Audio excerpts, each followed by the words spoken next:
സീതാറാം മാർക്സിസത്തിൻ്റെയൊക്കെ കൈപിടിച്ച് നടന്ന വഴി അത് സെൻറ്റ് സ്റ്റീഫൻസിലെ പഠനകാലമാണ്. അതിനു മുമ്പ് യെച്ചൂരി ആരായിരുന്നു? യെച്ചൂരിയുടെ ലഘു ജീവചരിത്രത്തിലൂടെ നമുക്കൊന്ന് കടന്നു പോകാം. ജനനം 1952 ഇന്നേക്ക് 72 വർഷങ്ങൾക്ക് മുമ്പ്.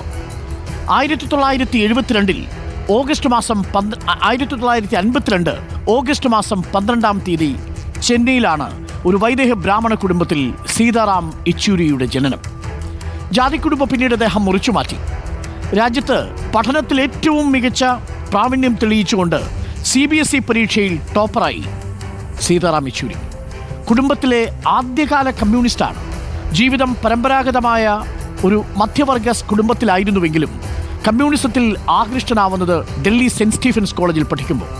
അന്ന് പ്രൊഫസർ പങ്കജ് ഗാംഗുലിയാണ് മാർക്സിസത്തിൻ്റെ ആദ്യ പാഠങ്ങൾ സീതാറാം യെച്ചൂരിക്ക് പകർന്നു കൊടുക്കുന്നത്. അതോടെ സീതാരാമറാവു സീതാറാം യെച്ചൂരിയായി മാറുകയായിരുന്നു. JNUവിലേക്കാണ് പിന്നീട് അദ്ദേഹത്തിൻ്റെ അടുത്ത യാത്ര. CBSEയിൽ 1-ാം റാങ്ക്, സെൻറ്റ് സ്റ്റീഫൻസിൽ നിന്ന് സാമ്പത്തിക ശാസ്ത്രത്തിൽ 1-ാം ക്ലാസ്, പിന്നീട് ജവഹർലാൽ നെഹ്റു സർവകലാശാലയിലെത്തുമ്പോൾ സാമ്പത്തിക ശാസ്ത്രത്തിൽ തന്നെ ബിരുദാനന്തര ബിരുദത്തിനും 1-ാം ക്ലാസ്. അവിടെ തന്നെ ഗവേഷക വിദ്യാർത്ഥിയായി ചേരുന്നു. 1975-78 കാലഘട്ടങ്ങളിൽ 3 തവണ JNUവിൻ്റെ പ്രസിഡന്റായി. അതും രാജ്യം ഒന്നാകെ അടിയന്തരാവസ്ഥയുടെ അസ്വസ്ഥതയിൽ നീറുന്ന സമയം.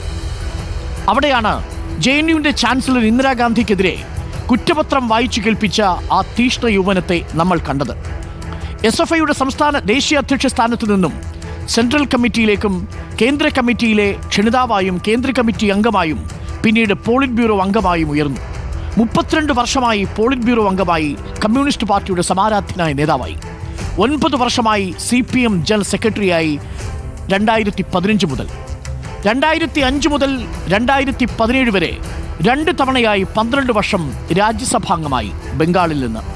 ഇതാണ് ലഘു ജീവചരിത്രമെങ്കിലും സീതാറാം യെച്ചൂരി നമ്മളോട് പറയുന്ന കഥ മാർക്സിസം എന്ന പ്രത്യയശാസ്ത്രത്തെ അത് യൂറോപ്പിൻ്റെ സാഹചര്യത്തിൽ മാത്രം പഠിക്കുകയും പ്രയോഗിക്കുകയും മുതലാളിത്തത്തിൻ്റെ തകർച്ചയ്ക്കു വേണ്ടി കാത്തിരിക്കുകയും ചെയ്യേണ്ട ഒന്നല്ല എന്നാണ്.